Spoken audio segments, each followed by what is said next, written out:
Assalamualaikum semua. Hari ini kita akan masuk ke topik yang baru iaitu 5.2 ungkapan algebra yang melibatkan operasi asas aritmetik. Okey, sebelum cikgu pergi dengan lebih lanjut berkenaan operasi asas aritmetik ini adalah yang melibatkan operasi tambah, tolak, darab dan bahagi. Okey, sebelum tu cikgu nak kamu lihat dalam kotak ini. Dalam kotak ini mempunyai bentuk hati dan bentuk senyum. Okey, jika bentuk hati diwakili oleh X dan bentuk senyum diwakili oleh Y, berapakah bilangan bentuk hati dan bentuk senyum di rajah sebelah? Okey, kita kira dulu bentuk hati ada berapa. Okey, bentuk hati ada 1, 2, 3, 4, 5, 6. Jadi ada 6 bentuk hati. So, memandangkan bentuk hati mewakili X, dia akan menjadi 6X. Okey, seterusnya adalah bentuk senyum. Okey, bentuk senyum ada 1, 2, 3, 4, 5. Jadi ada 5 bentuk senyum. Bentuk senyum diwakili oleh Y. Jadi, ia akan menjadi 5Y. Okey, kita tambahkan kedua-dua bentuk senyum dan bentuk hati. Jadi, berapakah jawapan dalam ungkapan algebra? Okey, jawapannya adalah 6X tambah 5Y. Dapat tak kamu semua? Okey. Okey, seterusnya, hasil pembelajaran, cikgu harap kita dapat berjaya menguasai ketiga-tiga hasil pembelajaran untuk topik hari ini. Di mana yang pertama adalah menambah dan menolak dua atau lebih ungkapan algebra. Kedua, membuat generalisasi tentang pendarapan berulang ungkapan algebra. Dan seterusnya adalah mendarab dan membahagi ungkapan algebra yang mengandungi satu sebutan. Okay, baiklah, kita teruskan kepada yang pertama iaitu menambah dan menolak dua atau lebih ungkapan algebra. Okey, untuk menambah atau menolak dua atau lebih ungkapan algebra, yang pertama, sebutan serupa perlu dikumpulkan terlebih dahulu. Yang kedua, tambah atau tolak sebutan serupa tersebut. Okey, jom kita tengok contoh yang cikgu bagi ni. Okey, contohnya adalah 2P tambah 3Q tambah 2Q tolak 4P. So, nampak tak? Dia dua-dua dikurungkan. Okey, sebelum tu, untuk jalan kerja yang seterusnya, kita buang terus dia punya kurungan. Okey, dia akan menjadi seperti ini. 2P tambah 3Q tambah 2Q tolak 4P. Kenapa jadi negatif 4P? Sebab positif bertemu dengan negatif akan menjadi negatif.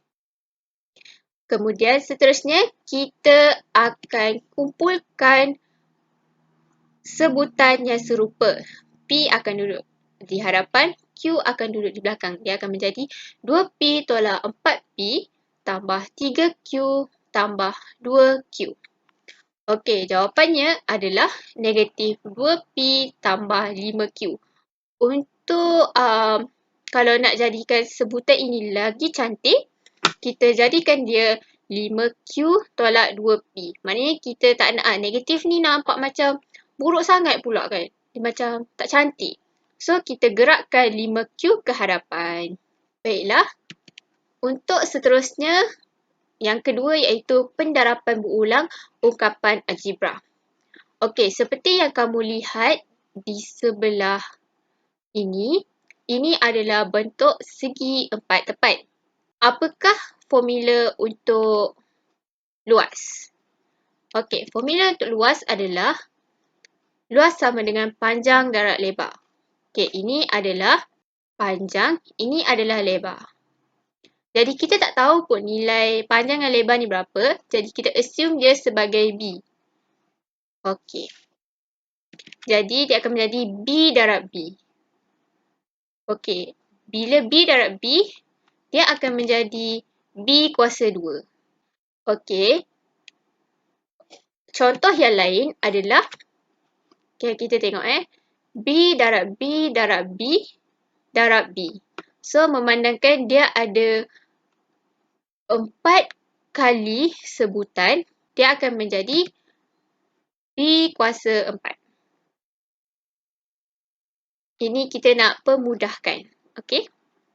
Okey, seterusnya, untuk soalan seterusnya adalah Y tolak 5 kuasa 3. Y tolak 5 ada 3 kali. Jadi jawapannya adalah Y tolak 5 darab Y tolak 5 darab Y tolak 5. Okey, yang terakhir adalah mendarab dan membahagi ungkapan algebra. Bagi topik ini, untuk mencari hasil darab ungkapan algebra, kita kena kumpul semula pemboleh ubah yang sama, kemudian darab nombor dengan nombor dan pemboleh ubah dengan pemboleh ubah. Kaedah yang sama boleh digunakan untuk membahagi ungkapan algebra. Okey, kita tengok dulu untuk mendarab. Okey, contoh dia beri adalah 3AB kuasa 2 darab 4A kuasa 3B. Okey, untuk langkah seterusnya, kita kembangkan dia dahulu. Jadi, dia akan menjadi seperti ini. 3 darab A darab B darab B, sebab B ada 2 kali. So, sebab B kuasa 2, jadi dia akan jadi 2 kali. Okay, darab 4 darab A darab A darab A dan darab B. Kenapa A 3 kali? Sebab A dekat sini adalah A kuasa 3. Jadi, dia akan menjadi A sebanyak 3 kali.